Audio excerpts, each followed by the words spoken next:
Yeah, I went on the J1 to New York City in 1970.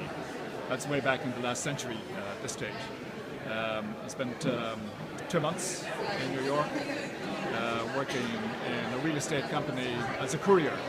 Not a courier in the modern sense, but hand delivering correspondence around the city to other offices by foot or by train.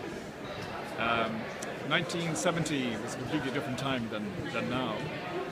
Ireland hadn't joined the EU, and Catholic students were only that year allowed into Trinity College, which is where I spent the rest of my career, by the Catholic bishops of Ireland.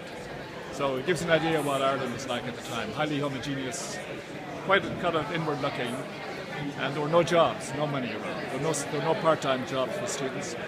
So the J1 was a fantastic opportunity to get out of this country for a while and get a perspective on this country, but also to experience this fantastic world of the US. The 60s, what we call the Great 60s Revolution, the cultural change had happened in the US at that stage. But it had that 60s revolution didn't reach Ireland until the 1970s, in fact.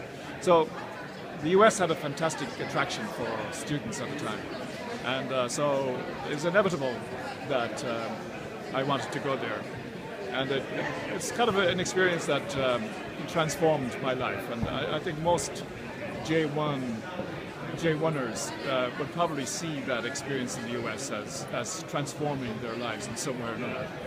And it certainly did for me. Oh, the Americans loved Ireland. You couldn't do any wrong at that stage. They just loved Irish. Because I spent the previous summer in England, and there was a completely different attitude. There was, again, a slight edginess about being in England, the Northern Ireland issue. But in the US, it was completely positive. Yeah, so you were accepted with open arms. It was fantastic.